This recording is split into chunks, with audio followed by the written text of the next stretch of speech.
The boy I knew would never wish for war. The boy you knew is gone. Fire!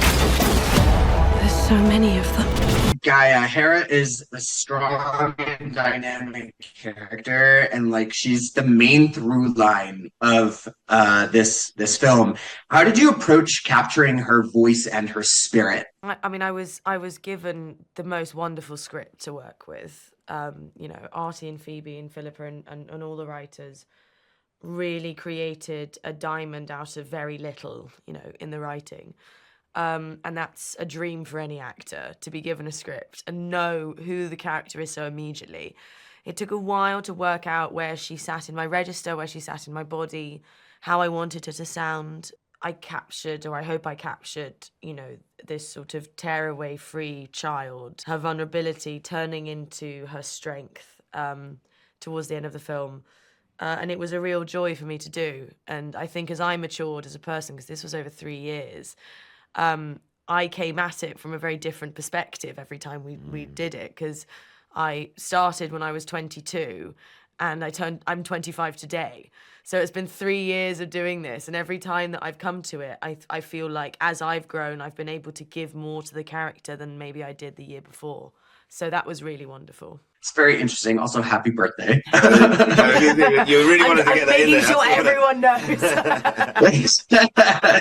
knows. My other question is, the Shield Maidens of Rohan have such a legacy of strength and resilience within the history of Middle-earth, but like Hèra specifically, she's one that like Middle-earth's history doesn't necessarily immortalize in song, and that's really brought up in early on in the movie. So what does her journey, especially that it wasn't necessarily immortalized in song within the histories of Middle-earth, what does her journey mean to you personally, and why do you think her story resonates so deeply today?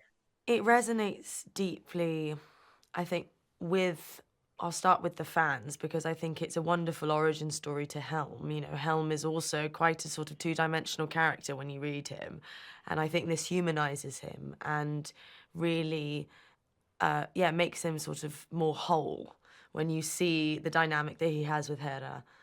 I think that, for me, she is a wonderful character because she finds strength in her vulnerability and her fear.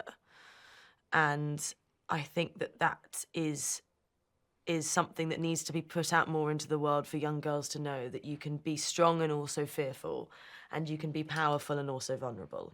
And I think women are told a lot of the times that vulnerability is a weakness, and it's not. It's a source of strength, and needs to be used that way. And Laurence, real quick, Rohan's kings from Helm Hammerhand to Theoden carry a weighty legacy of leadership and sacrifice. What were some of the nuances that you gave Fréaláf as you were building his character that you believe honored that legacy? Well, I'm glad you mentioned those names, because those were the guys we looked to. There is this thing about honoring the legacy, but honor is the key word. I found that Fréaláf is a man of honor, and despite the fact that he often finds himself disagreeing with his king, that's the king, and you must honor the chain of command. And whereas other male characters that we've seen in not just this story, but in Middle-earth folklore, they will let their feelings get the better of them. He stays true to his honor, he stays true to his code of conduct and his nobility. And he has to be patient, remain an optimist, and wait for his time and his opportunity to do the right thing, which I hope you agree he does. I do. Yeah.